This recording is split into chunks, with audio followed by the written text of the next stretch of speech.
বানাবো কোকোনাট চাটনি। কোকোনাট চাটনি বানাতে আমি নিয়েছি বাদাম ভাজা, ছোলা ভাজা, কালো সর্ষে, বিউলির ডাল, অল্প চিনি, কারি পাতা, কাঁচা লঙ্কা, শুকনো লঙ্কা, স্বাদ মতো নুন, তেঁতুল গোলা জল আর নারকেল কুড়োনো। একটা গোটা নারকেল কুড়িয়ে নিয়েছি। চাটনি বানাতে আমি এখানে 1 বাটি কোকোনাট কুড়িয়ে নিয়েছি।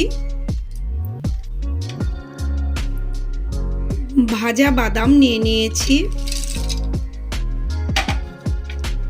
ছোলা ভাজা নিয়েছি,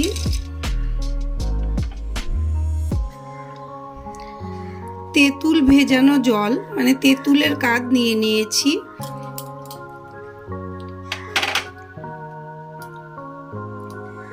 আর এর মধ্যে দিয়ে দেব নুন, একটু মিষ্টি আর কটা কাঁচা লঙ্কা।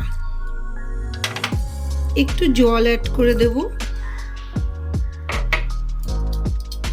এবার এটাকে আমি মিহি করে পেস্ট বানিয়ে আনব।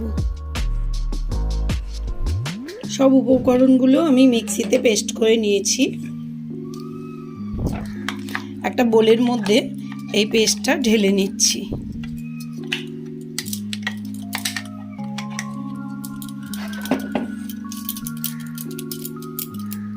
কোকোনাট পেস্টটা আমার তৈরি। এবার এটার মধ্যে সম্বার দিতে হবে। সম্বারের জন্য এখানে আমি সাদা তেল ব্যবহার করছি।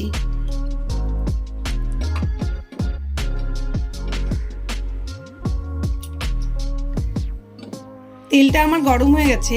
এতে আমি সর্ষে, কালো সর্ষে আর বিউলির ডাল দিয়ে দেব।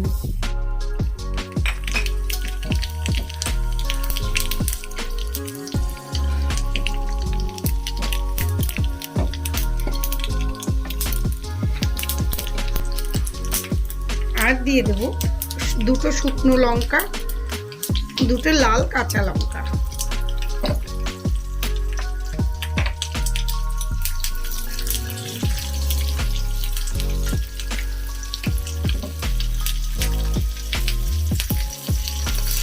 লঙ্কাগুলোকে ভালো করে একটু ভেজে নিলাম। এবার আমি এর মধ্যে কারি পাতা অ্যাড করে দেব।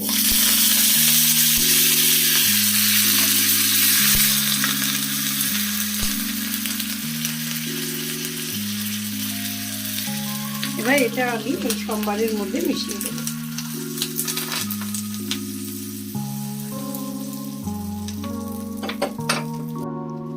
এবার এই সম্বারটা চাটনিতে পুরো মিশিয়ে দেব।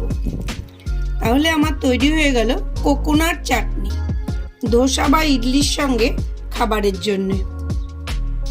আমার আজকের ভিডিওটি আপনাদের যদি ভালো লেগে থাকে তাহলে অতি অবশ্যই লাইক ও কমেন্ট করে আমাকে জানাবেন আর আমার চ্যানেলটিকে সাবস্ক্রাইব করে দেবেন।